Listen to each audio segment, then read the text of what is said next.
रांची जिले के एसएसपी और डीसी से कि आपकी लाठियों में उतना दम नहीं है कि छात्र आंदोलन को आप दमन कर सके। गोलियों में भी उतना दम नहीं होगा झारखंड राज्य के नौजवानों के काफिले को आप रोक सके।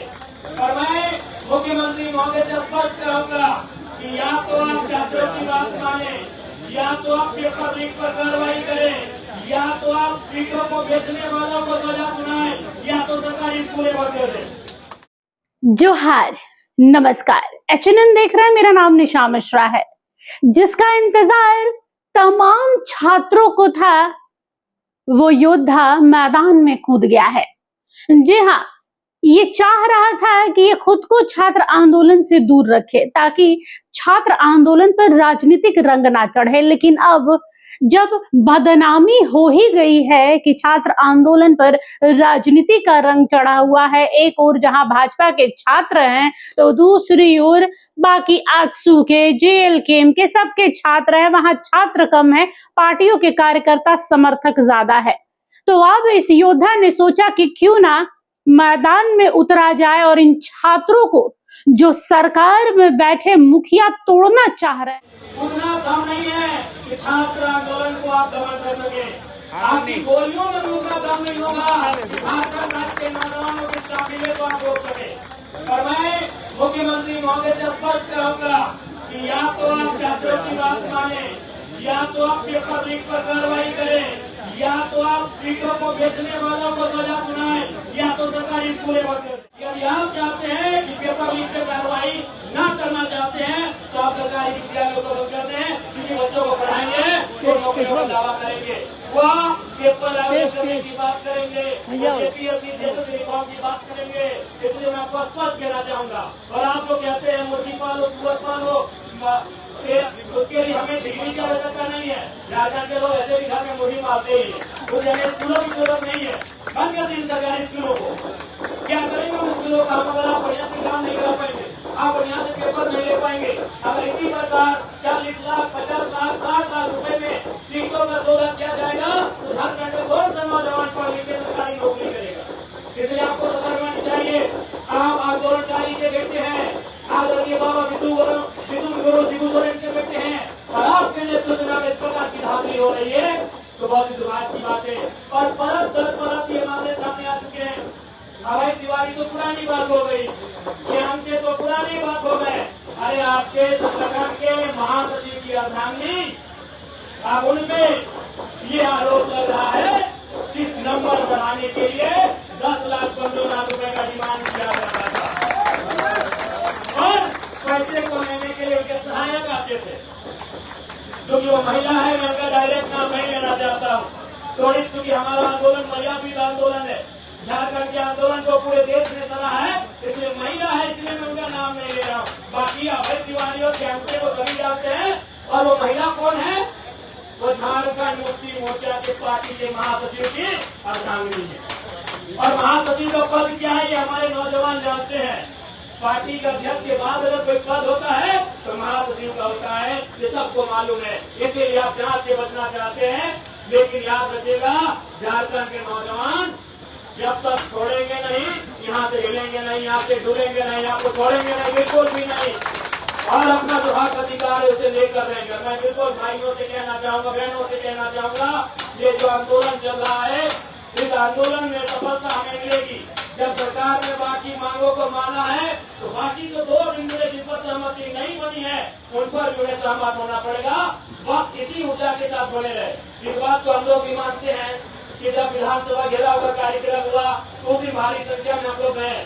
तो आंदोलन हो चाहे युद्ध हो, उसका एक ही गणित होता है, युद्ध विराम, युद्ध विराम, युद्ध विराम, युद्ध चलते रहता है। इसलिए वो एक ऊर्जा हमने दिखाई है विधानसभा में, आगे की रणनीति हमारे साथी बनाए, फिर उसको एग्जीक्यूट करने का काम हम सबको होगा।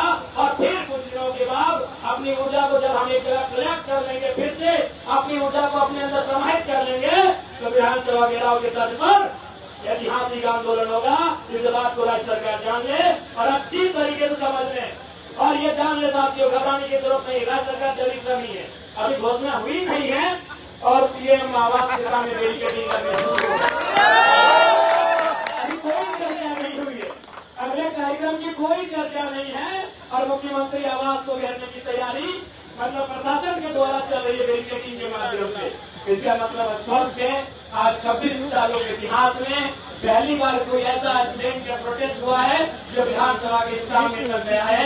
यह भी अपने आप में ऐतिहासिक है और इसका श्रेय है कुछ नौजवान कुछ नौजवान हो जाता है जिन्होंने से या तो प्रतीत होकर या तो अगर दूसरे राज्यों में भी है जिन्होंने समर्थन देने का कार्य किया है। सबका योगदान इस आंदोलन में है और पूर्ण आशा है और साथ ही साथ हमें ये संकल्प भी लेना होगा साथियों, इस आंदोलन के बाद झारखंड के नौजवानों को दोबारा सड़क पे न आना पड़े, हमारी आने वाली पीढ़ी को दोबारा सड़कों पे न आना पड़े।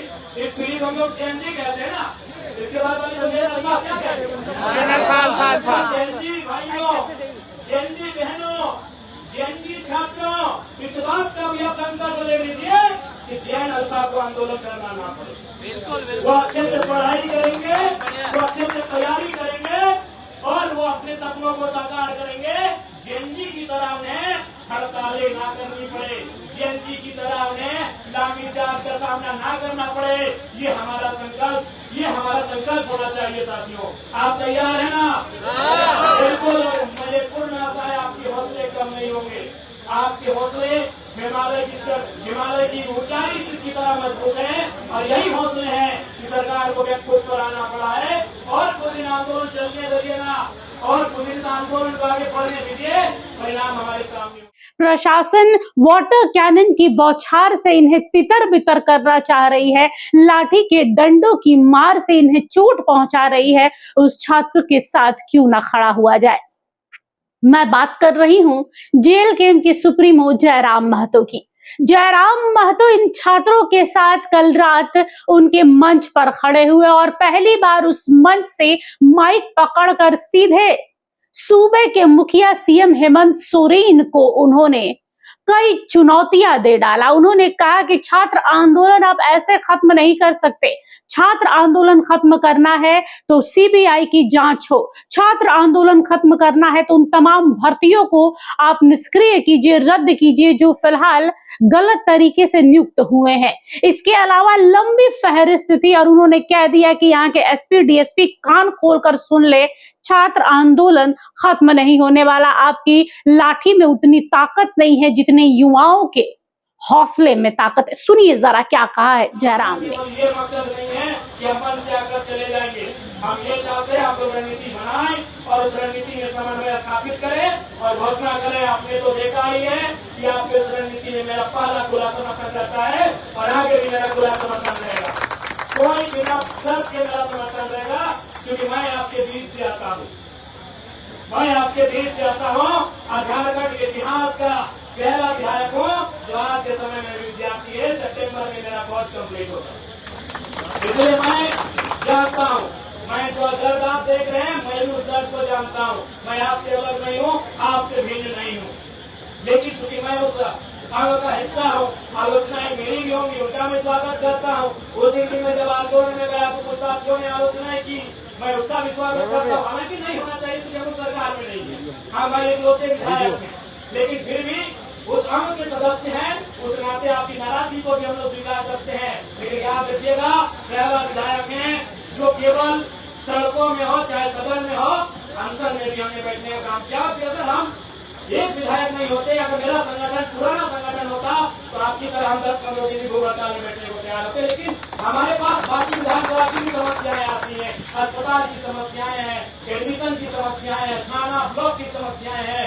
डीडीओ की समस्याएं, डीएमओ की समस्याएं, डीसीएसपी की समस्याएं हैं और रोज सैकड़ों में समस्याएं आती हैं। लेकिन फिर भी समय समय पर आपके बीच हमारा हड़ताल भी होगा, हमारा अनशन भी होगा और जब तक ये आंदोलन मुकम्मल नहीं होगा आपके साथ खड़े हैं, अडिग होकर खड़े हैं, हिमालय की तरह खड़े हैं आपके साथ। धन्यवाद साथियों, आप अपने हौसले को बरकरार रखेंगे। छात्र एकता जिंदाबाद, क्रांतिकारी छात्रों को फूल जुहार, फूल जुहार। देखिए, जेल कैंप के नेता देवेंद्र नाथ महतो पहले दिन से ही, इस आंदोलन के पहले भी जो शुरुआत हुई थी बापू वाटिका से सत्याग्रह का, वो देवेंद्र नाथ ने शुरू की थी। उसके बाद छात्र आंदोलन हुआ। 10 तारीख की बात करें तो विधानसभा घेराव तक पहुंच गए, उन्हें स्ट्रेचर पर ले जाया गया। इसके बावजूद भी उन पर लाठी डंडे बरसाए गए और आज वो सदर अस्पताल में है, उनकी तबीयत खराब है। पुलिस ने उन्हें डिटेन करके रखा है, ये कहना है छात्रों का। छात्र चाहते हैं कि देवेंद्र नाथ उनके बीच हो, लेकिन उन्हें आने नहीं दिया जा रहा ताकि इस छात्र आंदोलन को कमजोर किया जा सके। और इसी चीज को देखते हुए जयराम को अंततः मजबूर होकर इस छात्र आंदोलन में उतरना पड़ा कि ये छात्र अकेले पड़ जाएंगे और जहां ये अकेले पड़े इन्हें सरकार, प्रशासन, शासन तोड़ने में जुट जाएगी और जुट भी गई है। तरह तरह से इन्हें परेशान किया जा रहा है। कभी ये बच्चे कैसे अपनी लड़ाई लड़ रहे हैं वो देखने लायक है और सीखने लायक भी है कि आज का युवा अगर अपने आप पर आ जाता है तो किसी की नहीं सुनता। और जयराम का साथ मिला है तो ये लड़ाई अभी थमने वाली नहीं है। बने रहिएगा एचएनएन के साथ में। नमस्कार। जो हमारा ये वीडियो अच्छा लगा तो इसे लाइक करें, शेयर करें और हाँ, सब्सक्राइब करना ना भूलें।